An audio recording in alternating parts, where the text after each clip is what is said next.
Hello everyone, welcome to Judiciary by PW. I am किफी Agarwal. तो आज हम बात करेंगे डॉक्ट्रीन ऑफ मार्शलिंग की, जो कि दी गई है ट्रांसफर ऑफ प्रॉपर्टी एक्ट 1882 में। तो चलिए स्टूडेंट्स बात करते हैं डॉक्ट्रीन ऑफ मार्शलिंग की। सबसे पहले आप इस बात को समझिए कि टीपीए में मार्शलिंग जो है वो दो सेक्शंस में दी गई है। दो सेक्शंस कौन से हैं? दो सेक्शंस हैं हमारे, section number 56 and the other is section number 81. Section number 56 बात करता है मार्शलिंग बाय सब्सिक्वेंट परचेजर। आप सोच रहे होंगे मैम मार्शलिंग तो बता दीजिए क्या होता है, तो आप सिर्फ 1 मिनट का इंतजार कीजिए और सिर्फ इतना समझिए कि मार्शलिंग जो टर्म है, मार्शलिंग का जो कॉन्सेप्ट है वो टीपीए में दो जगह बात की गई है। एक तो मार्शलिंग कौन करेगा? सब्सिक्वेंट परचेजर, बाद वाला परचेजर, और मार्शलिंग सिक्योरिटीज जो कि है विद रिस्पेक्ट टू मॉर्टगेजी। कब? उधर परचेजर, यहां पर मॉर्टगेजी। समझ में आई आपको बात? सेक्शन को प्रीलिम्स के लिए बहुत बेहतरीन तरीके से आप याद कर लीजिएगा, क्योंकि प्रीलिम्स में बहुत बार पूछा जाता है और स्टूडेंट्स इसमें बड़े कंफ्यूज हो जाते हैं कि मार्शलिंग बाय सब्सिक्वेंट परचेजर 56 में है और सिक्योरिटीज जो कि मॉर्टगेजी करता है वो 81 में है, ट्रांसफर ऑफ प्रॉपर्टी एक्ट। तो आप प्रीलिम्स के लिए इसको बहुत ही अच्छे से जो है वो समझ लेंगे और अपने दिमाग में बिठा लेंगे। समझे? आगे आते हैं। अब मार्शलिंग का मतलब होता है रीअरेंजमेंट। अब बात आती है किस चीज का rearrangement? What rearrangement marshalling is talking about? So it is rearrangement or you can say shuffling of properties. बात करें तो मार्शलिंग जो रीअरेंजमेंट की बात करता है वो किस लिए बात कर रहा है? मैं आपको असेंशियल इंग्रेडिएंट्स पे आने से पहले जो है आपको एक एग्जाम्पल देना चाहती हूं मार्शलिंग का, जिससे आपको याद है ना, आप समझते हैं ना कि हम अपने वीडियोस में ट्रांसफर ऑफ प्रॉपर्टी एक्ट को स्टोरी की तरह पढ़ते हैं। तो आपको क्या पता चला? 56 बात करता है transfer marshalling by subsequent purchaser, right, और दूसरा बात करता है 81 बात करता है मार्शलिंग सिक्योरिटीज जो कि मॉर्टगेजी की बात करता है। दो शब्द आप समझ लीजिए, प्रायर जो कि पहले वाला, दूसरा आता है सब्सिक्वेंट जो कि बाद वाला। आप लोग डॉक्ट्रिन ऑफ प्रायोरिटी पढ़ चुके हैं 48 में कि पहले वाले को प्रायोरिटी दी जाएगी अगर फ्रॉड वगैरह कुछ नहीं होगा, तो prior here it is. Example को बहुत अच्छे से समझिएगा। एग्जाम्पल हमें क्या कहता है? एग्जाम्पल हमें कहता है, कुछ और अच्छा सा पेन लेते हैं हम। हमने कहा मिस्टर ए जो है वो बहुत रिच है। मिस्टर ए के पास जो है वो 3 प्रॉपर्टीज है, एक्स, वाई एंड जेड। ठीक है, तो this is property X, this is property Y and this is property Z. अब क्या हुआ कि ए जो है, this mister A, he mortgages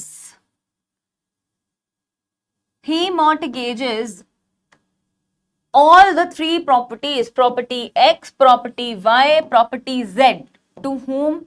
To Mr. B. उन्होंने ये प्रॉपर्टीज जो है मॉर्टगेज कर दी मिस्टर बी को। पैसा ले लिया और मॉर्टगेज कर दिया। तीनों प्रॉपर्टीज जो है वो मॉर्टगेज कर दी मिस्टर बी को। अब क्या हुआ? साथ साथ मिस्टर ए ने क्या किया? अपनी प्रॉपर्टी एक्स जो थी वो क्या कर दी? सेल कर दी टू मिस्टर डी। अब आप सोच रहे होंगे कि मैम ये क्या हो गया? यही मार्शलिंग है। क्या हुआ कि ए ने अपनी 3 प्रॉपर्टी जो है वो मॉर्टगेज करी बी को, और साथ साथ उन्होंने अपनी एक जो ये एक्स प्रॉपर्टी थी इसको सेल कर दिया, किसको? मिस्टर डी को। तो अब आप अगर स्टोरी समझेंगे, अगर आप ये सब समझ चुके हैं और अगर अब आप स्टोरी समझेंगे, तो मिस्टर बी जो है उनको अपना डेट XYZ प्रॉपर्टी से रिकवर करना है और मिस्टर डी जो है उन्हें एक्स प्रॉपर्टी से करना है। डी ही थे ना हमारे में, यस मिस्टर डी, उन्हें अपना एक्स प्रॉपर्टी से कवर करना है। अब अगर मैं बात करूं मिस्टर बी की, तो मिस्टर बी जो थे वो थे प्रायर मॉर्टगेजी, जिनको पहले प्रॉपर्टी मॉर्टगेज की गई थी। Now mister D is purchaser of the property, so mister D is subsequent purchaser. अब हमें लॉ तो कहता है, लॉ तो हमें क्या कहता है, लॉ तो हमें ये कहता है कि अगर जिसको पहले मिला वो पहले रिकवर करेगा, doctrine of priority will apply, जिसका पहले हक है उसी को हक मिलेगा, अगर कुछ भी फ्रॉड या ऐसा कुछ नहीं है।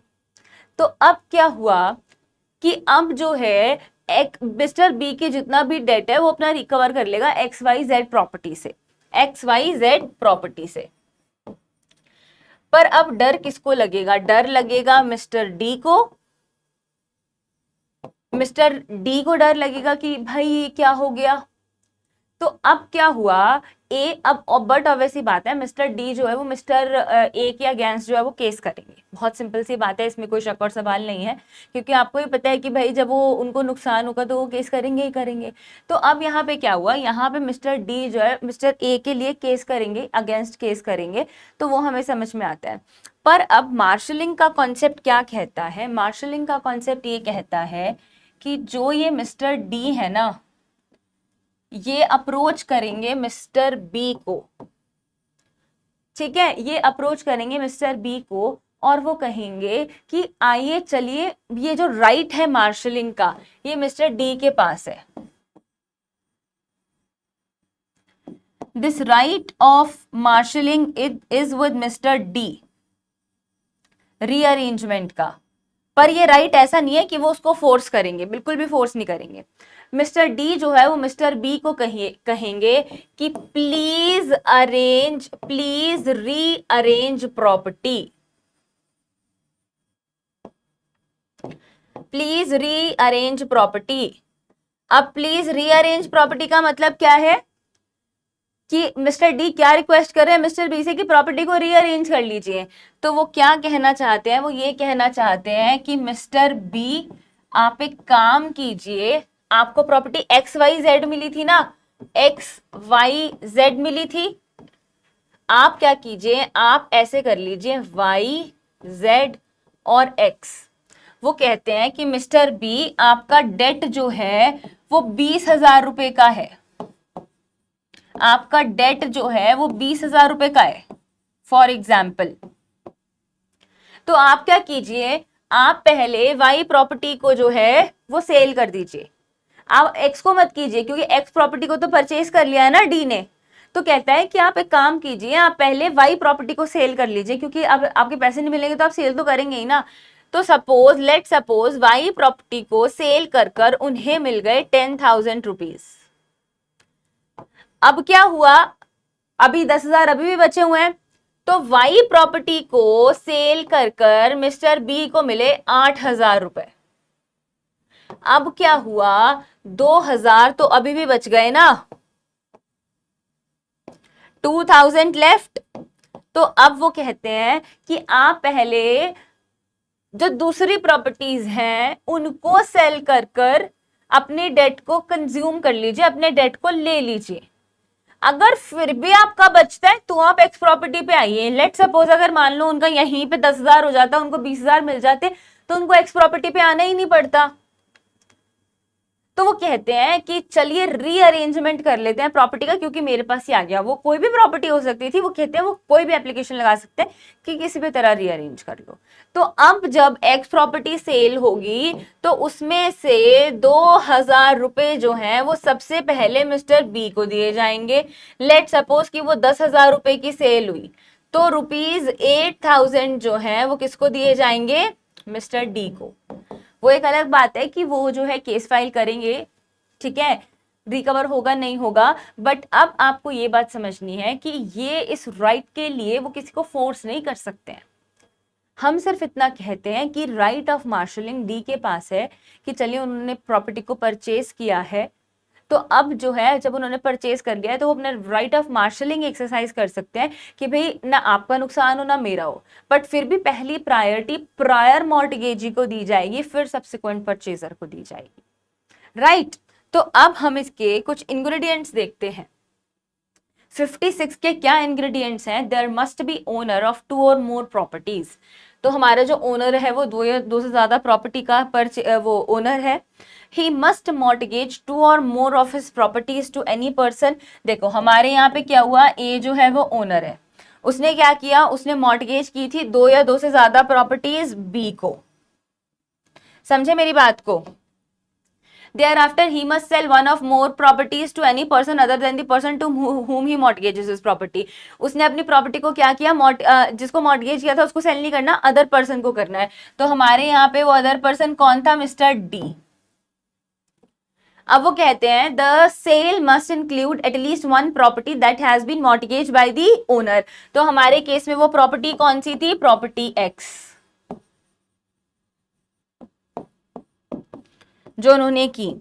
अब जो है वो आगे क्या कहते हैं, the buyer of the property has to satisfy the mortgage debt out of the property और the property not sold him before he purchases the property. अब वो यही बात कहते हैं, अब वो ये बात क्या कह रहे हैं, वो यही बात कहना चाहते हैं कि देखो उसको उस डेट से कवर करना पड़ेगा, उसका ये राइट है कि वो मार्शलिंग के लिए अप्लाई कर सकता है, पर वो किसी को फोर्स नहीं कर सकते। अब आपके सामने एक बेहद इंपॉर्टेंट लाइन लिखी है, the rule of marshalling is without prejudice to the rights of a prior mortgagee. Prior mortgagee के जो राइट्स हैं वो राइट्स उनके एज इट इज रहेंगे, उन राइट्स को कोई और इंसान नहीं छेड़ सकता। हाँ हमने कहा है कि सब्सिक्वेंट परचेजर का जो है मार्शलिंग का राइट है, पर वो राइट प्रायर मॉर्टगेजी के राइट्स को जो है वो हार्म नहीं करेगा। अगर उनको लगेगा ठीक तो वो कर सकते हैं, नहीं लगेगा तो बात अलग है।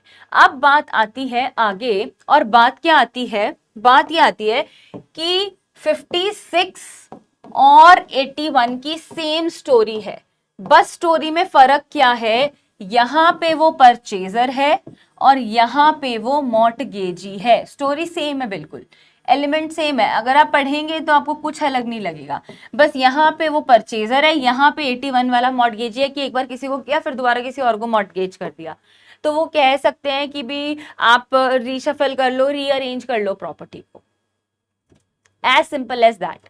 तो कहते हैं कि आप प्रॉपर्टी को रीअरेंज कर सकते हो। समझ में आई बात। तो एक बड़ा छोटा सा और एक बेहद इंटरेस्टिंग कॉन्सेप्ट है जो कि डिफरेंट स्टेट्स में प्रीलिम्स में तो खासकर पूछा जाता है कि मार्शलिंग क्या होता है। तो आपको सेक्शन नंबर कभी नहीं भूलना। 56 बात करता है मार्शलिंग बाय सब्सिक्वेंट परचेजर, 81 बात करता है मार्शलिंग बाय मॉर्टगेजी, और you can say marshalling securities by mortgagee. तो आपको ये थिन लाइन डिफरेंस हमेशा याद रखना है, सेक्शन नंबर याद करना है और कभी भी कंफ्यूज नहीं होना है। I hope things are clear to you. ऐसी वीडियोस के लिए आप जुडिशरी बाय पीडब्ल्यू से जुड़े रहें, यूट्यूब चैनल को सब्सक्राइब करें, वीडियो को लाइक करें। कोई भी क्वेश्चन है तो आप कमेंट बॉक्स में टाइप करें। Right, thank you so much.